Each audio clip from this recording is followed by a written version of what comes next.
Welcome to The Explainer, everyone. I am so thrilled you're tuning in today. We are diving deep into a topic that touches, well, pretty much every single one of us, whether we fully realize it or not. We're going to explore a really fascinating piece of writing that unpacks how modern culture practically traps us in this exhausting cycle of financial drain. And, more importantly, how we can break free to architect real, lasting wealth. So let's jump right in. The source text drops a quote right out of the gate that just hits hard and fast. Most people don't have a money problem, they have a vision problem. Man, that completely shatters our usual expectations about financial struggles, doesn't it? We almost always assume, we just need a little more cash to be okay. But the author argues the real issue is entirely different. Okay, let's dive into this. The text paints a truly visceral scene of modern burnout. It describes this weird, creeping exhaustion spreading everywhere. Crowded highways way before sunrise, people just staring silently at gas pumps. It perfectly captures that spreading, quiet panic of living paycheck to paycheck, even and maybe especially for those whose paychecks are supposedly massive. Which brings us to section 1, the exhaustion of modern wealth. This is where we transition into the core problem, how we literally inherit our financial lives from our culture and honestly from fear instead of intentionally designing them ourselves. We just kind of drift into it. Let's rapidly run through the hidden realities of modern success. Debt, anxiety, broken marriages, invisible pressure. Modern culture is constantly selling us this fantasy of endless, shiny upgrades. But the text points out a really harsh contrast.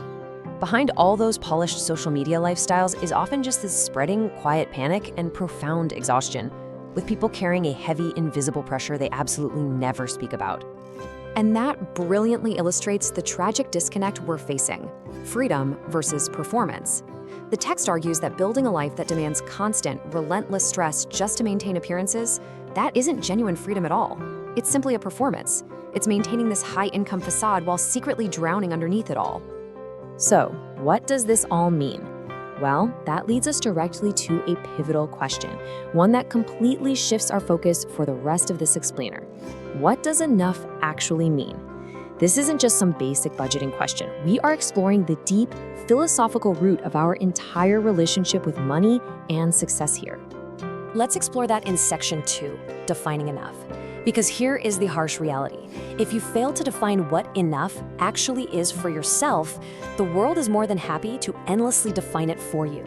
There's always going to be the promise of a newer car or a bigger paycheck to fix all your problems. And this brilliantly illustrates why the text draws on centuries of Catholic wisdom to issue a pretty stark warning. Desire without discipline becomes slavery. Now, looking impartially at the source, the argument isn't that money itself is somehow evil. Rather, it's the concept that disordered desire slowly consumes a person's soul. If your peace relies on comparison, you're playing a game that literally nobody can ever win. Designing your financial life requires radical honesty, not escapism. I really want to challenge you right now. What kind of financial structure actually supports your core values? What actually brings peace to your household, rather than just financing a lifestyle that you're way too exhausted to even experience? And that brings us to the real narrative climax of our explainer, section 3, the tale of two paths. We are about to contrast two distinctly different approaches to living and earning. Let's look closely at these two paths. On one hand, you have the high-income, high-stress man. He's got massive mortgages, endless payments, and just relentless pressure, simply because his entire identity depends on maintaining that momentum. But then, in stark contrast, you have the intentional, lower overhead man. He might earn less on paper, but he has crystal clear priorities. He actually has margin in his schedule, time for family, time for prayer, and time for simply breathing. So, which man is truly wealthy? Take a second and really think about it. The text advocates heavily for the silence, the breathing room, and the profound peace that comes with that second path. We so often confuse a high income with actual freedom. Section 4, the power of intentionality. It's here that we completely shift our focus to redefining what real wealth actually looks like beyond mere income. So the crucial point is that true wealth is a peaceful mind, a disciplined household, and actually having control over your own life. True freedom isn't tied to a specific dollar amount. It's about alignment with your purpose and being able to sleep soundly, without financial panic waking you up at 3 in the morning. The text goes on to say that the most overlooked form of wealth today is silence. Think about that for a second. The modern world literally profits from your distraction. Consumer culture fundamentally survives by keeping you emotionally dissatisfied with whatever you currently have. Just notice how the consumer trap works in our daily lives. Apps fight constantly for your attention. That cultivated dissatisfaction drives impulse purchases. Those purchases create these temporary dopamine spikes that fade almost instantly, leading right back into an endless consumption cycle. It's a visceral, exhausting contrast to the actual, grounded peace you can find through intentional, masculine discipline. To break that exhausting cycle, the source suggests asking this direct, absolutely vital question before any purchase. Does this support the life I truly want? The author posits a really fascinating idea here, that every purchase actually has a spiritual dimension. Every commitment you make physically consumes a portion of your life energy. You are literally trading pieces of your life for things. Let's move to and see how this builds into our final section, building quiet, lasting wealth. This is where we transition into the actual actionable takeaways to reclaim control over our lives. Let's walk through the psychological progression outlined here because it is just brilliant. Step 1, clarity creates confidence. Step 2, that confidence inherently reduces anxiety.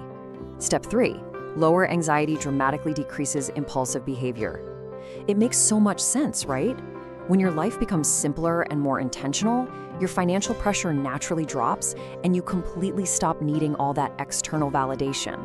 This leads to a massive perspective shift, moving from seeing money as your identity to seeing money simply as a tool.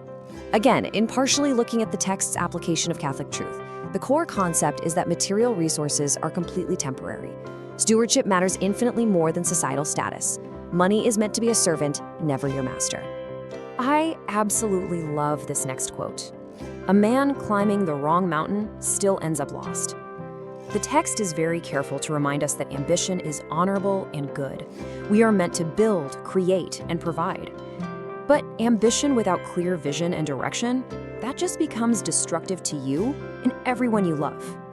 Now, what's really interesting about this slide is the absolute simplicity of these steps. Eliminate unnecessary debt, create margin, build discipline, strengthen your faith, and live below your means without a single ounce of shame. These aren't some flashy, get-rich-quick secrets, but the text argues that these small, quiet, daily decisions are what actually restore your dignity, your stability, and your hope. Ultimately, the core message of our entire explainer today is summarized perfectly right here. The goal is a life where money no longer controls your peace. Let's be real, in a noisy, highly stressed, consumption-addicted culture, choosing to be a peaceful, grounded person is actually a revolutionary act. Which leaves us with one final provocative thought to ask yourself honestly today. Will you build a life for appearances or a life of lasting peace? It's a choice you have to make intentionally every single day. I really hope this explainer has helped you completely rethink your definition of wealth and true success. Thank you so much for exploring this with me today, and take that question with you as you go.